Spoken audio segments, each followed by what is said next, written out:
안녕하세요. 방금 소개받은 네다일의 김신현입니다. 이번 시간에는 빅데이터 분석 기반 비주얼라이징이라는 주제를 가지고 세미나 발표를 시작하도록 하겠습니다. 첫 번째로 왜 빅데이터인가라는 내용인데요. 빅데이터라는 단어 많이 들어보셨죠? 그리고 많이 이미 좀 그에 대해서 자세히 알고 계신 분들도 많으실 텐데요. 근데 과연 이 빅데이터, 그리고 빅데이터 분석 이걸 많이 말씀들 하시는데 이걸 가지고 과연 무엇을 할 수 있는지, 그 목적이 무엇인지에 대해서 잘 알고 계신 분들, 뭐 저보다 더 자세히 아시는 분들 있으실 텐데요. 저는 이게 목적이 무엇인가 참 궁금했습니다. 그래서 좀 찾아보니까 간단하게 요약을 하자면 이미 수집되어 있는 많은 큰 데이터 내에서 여러 가지 패턴들을 찾아가지고 그 패턴들로 현재를 진단한 다음에 그 진단된 결과를 가지고 다음 새로운 상황이 왔을 때 그거에 대해서 이제 예측을 한다. 이게 이 빅데이터를 분석하고 하는 의의더라고요. 실제 이제 그 빅데이터에 응용한 간단한 실생활에서 사용된 예를 잠깐 보면 그 버스 도착 알림 그 서비스 많이들 접해 보셨을 텐데요. 이 버스 도착 시간 알림 서비스 같은 경우는 지금 버스들의 위치 정보 그리고 교통 정보에 대한 데이터를 수집을 해서 그걸 분석을 해가지고 버스가 어디에서 어디까지 오는데 교통량이 이 정도면 어느 정도 걸린다는 여러 가지 진단 결과를 토대로 해서 다음 내가 기다리는 버스가 몇 분 후에 도착할지를 미리 사전에 예측해서 알려주는 서비스인 겁니다. 지금 방금 이 서비스 같은 경우는 이제 모든 시스템이 잘 구축되어서 자동화로 처리되어 있지만 일반적으로 빅데이터 내에서 패턴을 찾아내는 것까지는 이제 자동화가 요즘에는 잘 되어 있는데 실제 그 패턴들을 가지고 어떤 결과를 진단하고 예측을 하는 부분에 대해서는 아직까지도 사람이 그 업무를 수행하고 있는데요. 이런 부분을 지금 요즘 핫한 이슈에 있는 AI나 머신러닝을 통해서 사람이 아니라 자동화로 그거를 처리하기 위해서 이제 기술들이 많이 요즘에 핫한 상태입니다. 실제 이제 빅데이터를 접근하려는 분들의 이제 의견 차이가 조금씩 다를 수가 있습니다. 어떤 분들 같은 경우는 인터넷 기사나 아니면은 뭐 페이스북 내에 있는 글들 같은 거를 빅데이터라고 얘기하시는 분들이 있는 반면에 어떤 분들은 이제 웹사이트 로그나 또는 이제 뭐 사용자들의 위치 정보 이런 것들을 가지고 그 빅데이터라고 생각하시는 분들이 있는데요. 이거는 이제 어떤 소스를 빅데이터의 자료로서 썼느냐에 따라서 나눌 수가 있습니다. 크게 이제 두 가지로 나눌 수가 있는데요. ERP나 센서, 콜센터, 웹로그처럼 어떤 회사 내에서 발생하는 내부 빅데이터가 있고요.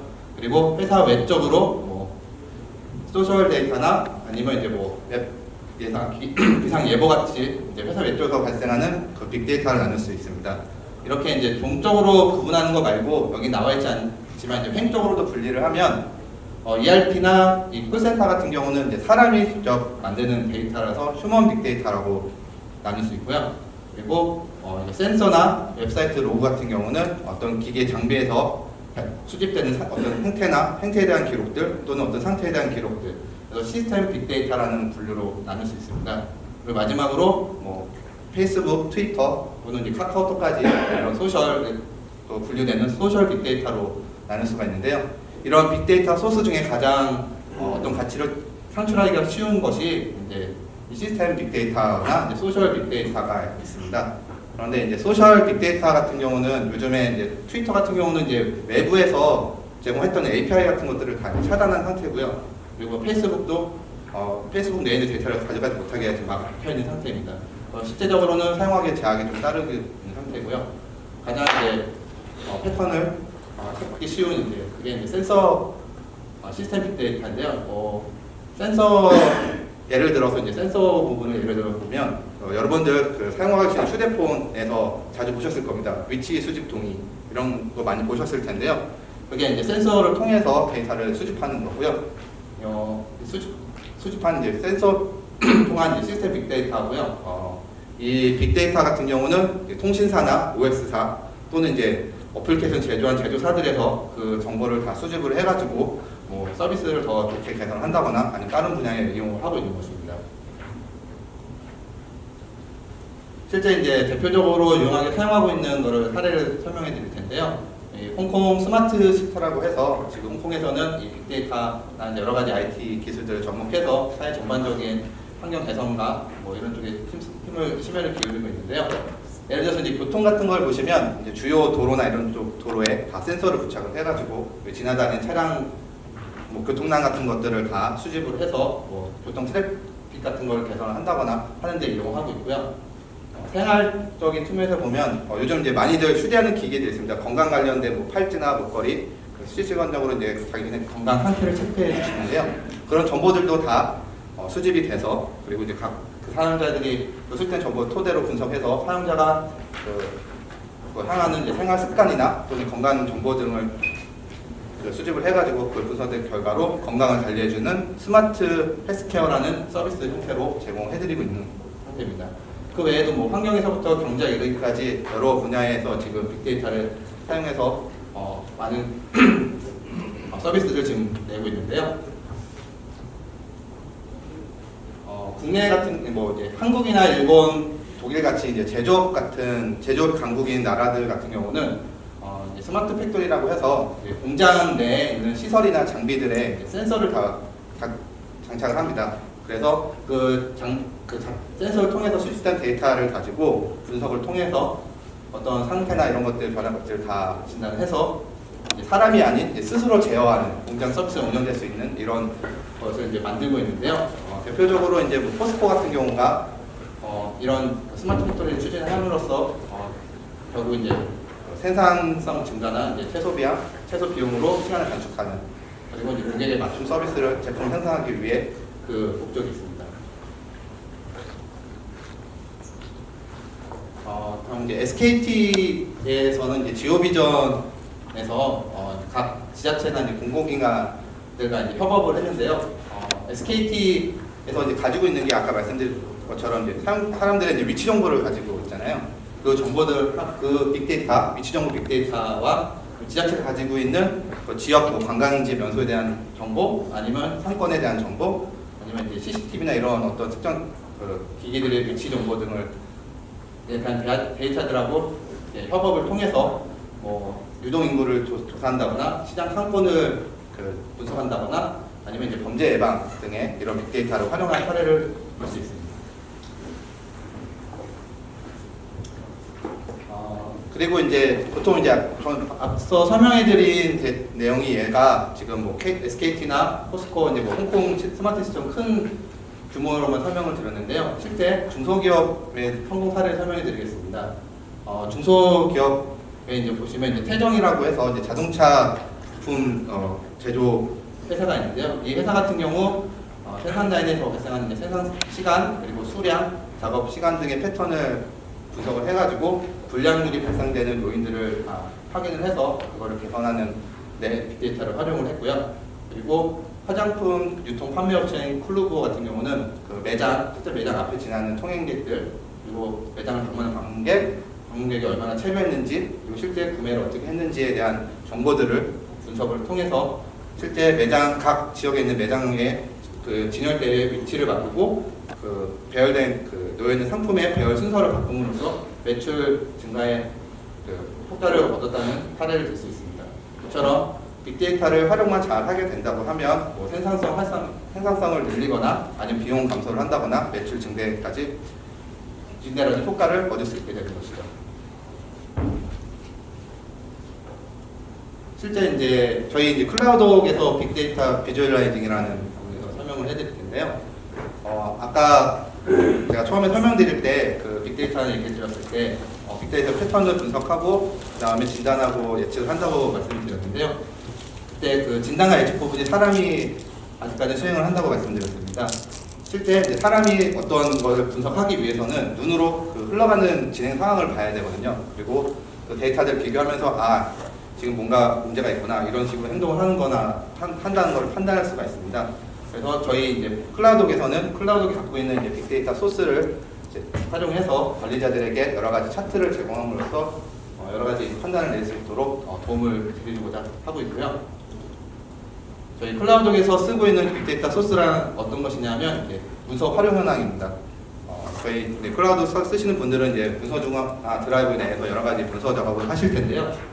그 사용된 모든 이력들은 저희가 이제 로그로서 다 관리를 하고 있고요. 이런 기록들을 저희가 이제 분석을 해서 그래프를 보여드리게 되는데, 그걸 통해서 알 수 있는 게 뭐냐 하면 이제 직원들이 어떻게 업무를 수행하는지 그 문서의 흐름만 봐도 어느 정도 파악이 가능하시고요. 그리고 정상적이지 않는 패턴들을 보시게 되시면 이게 혹시 이제 데이터 유출이나 혹시 비정상적인 사용을 하지 않았나에 대해서 이제 모니터링도 가능하게 되십니다.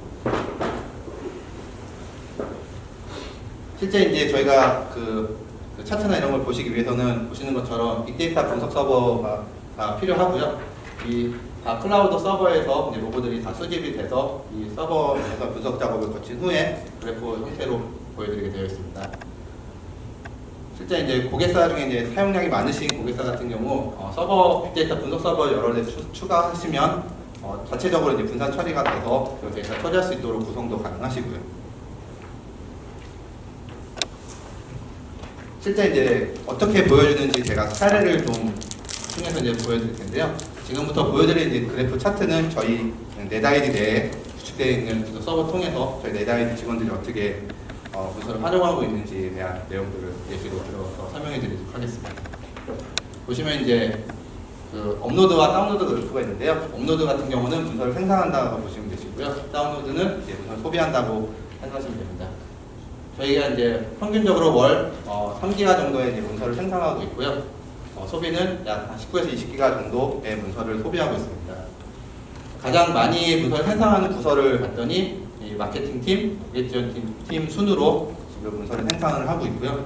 소비가 가장 많은 부서는 고객 지원팀, 마케팅팀 순으로 저희 문서를 소비하고 있더라고요.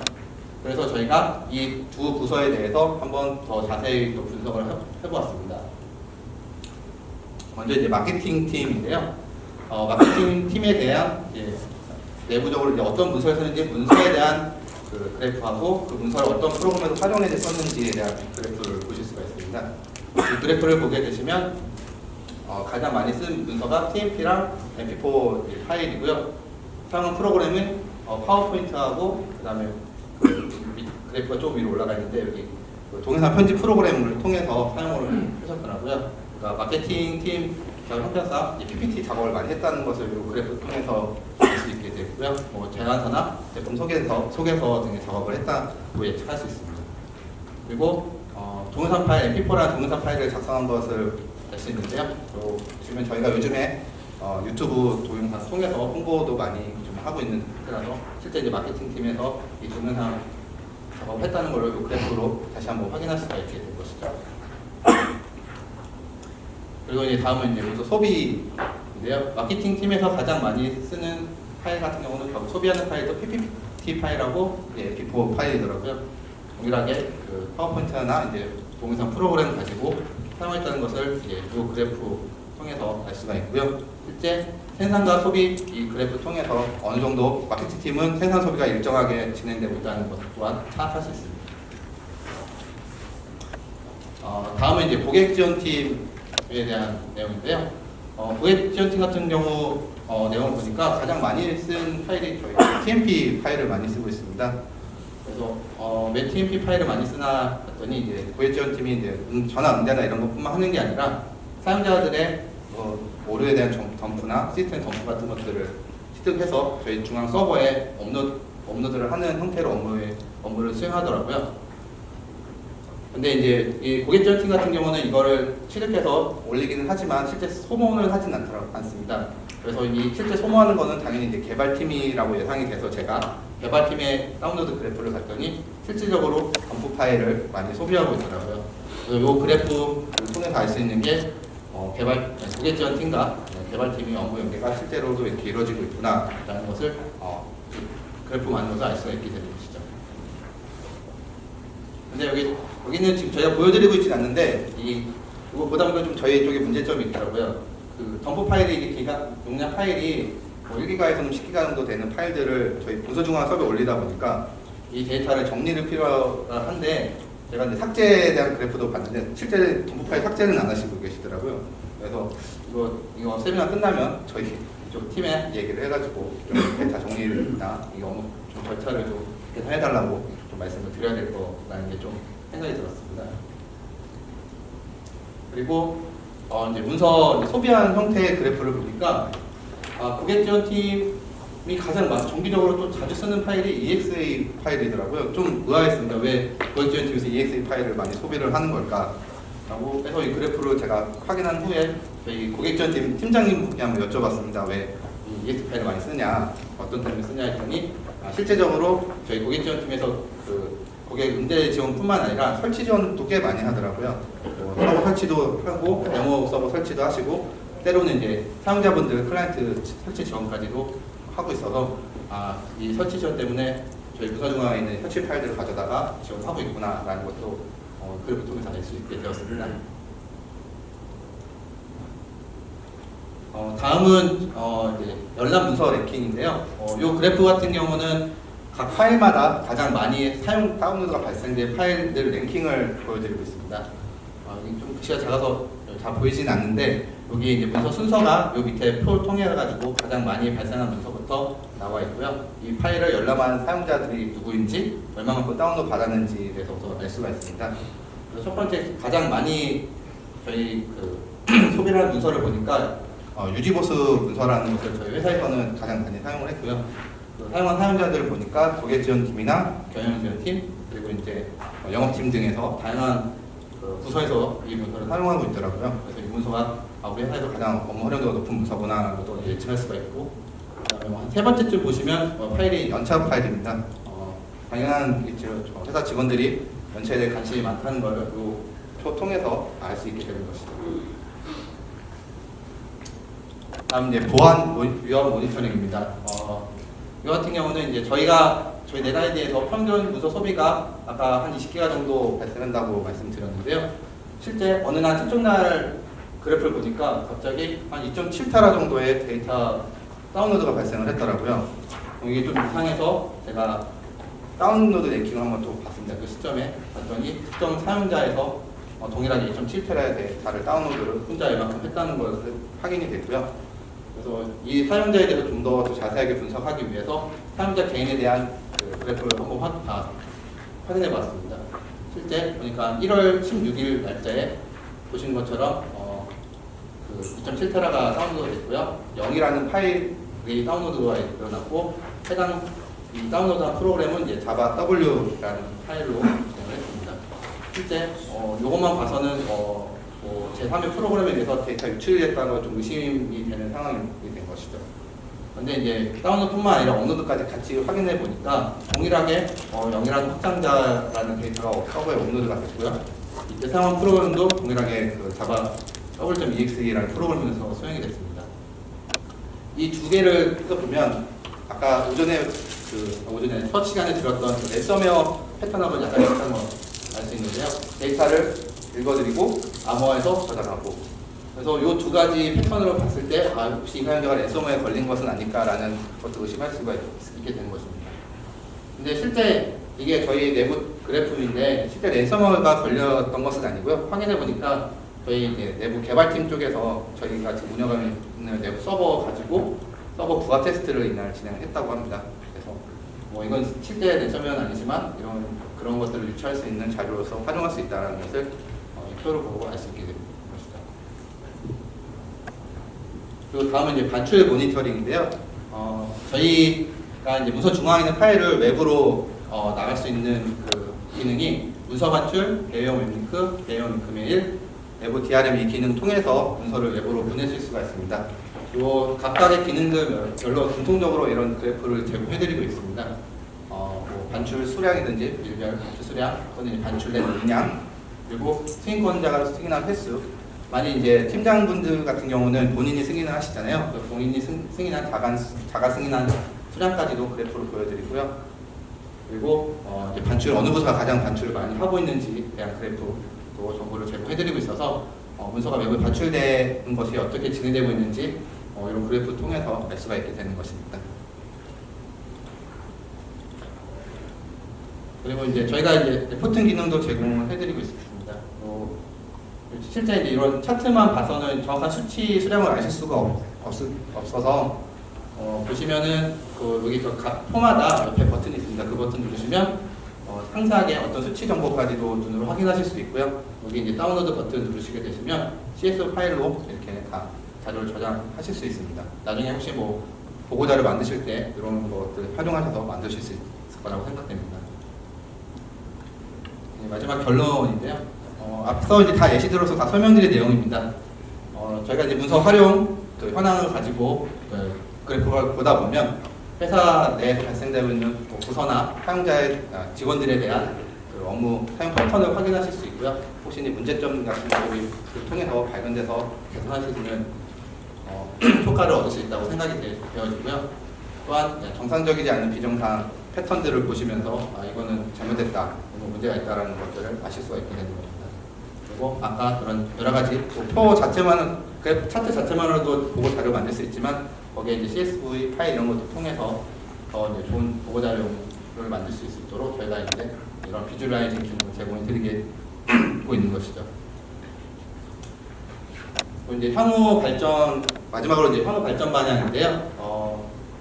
저희가 이제 현재 지금 기능이 어느 정도 구현이 되는데 그게 끝은 아니고요. 앞으로 더 기능 차트를 추가할 건데요. 보시면 아까 다운로드하고 업로드 그래프를 저희가 실제 이제 같이 비교를 하면서 이게 뭔가 문제가 있거나 업무 패턴을 파악을 했었는데 이제 그거를 좀 더 좀 쉽게 알 수 있도록 랜섬웨어 관련된 따로 별도의 그래프나 아니면 뭐 유출에 대한 그래프 같은 걸 별도 나중에 제공을 할 예정이고요. 그리고 지금 문서 활용 현황이라는 소스 말고도 저희 클라우드 서버 내에서 얻을 수 있는 여러 가지 빅데이터 소스가 있을 겁니다. 그런 것들을 더 분석을 해서 추가적인 자료를 제공해 드릴 거고요.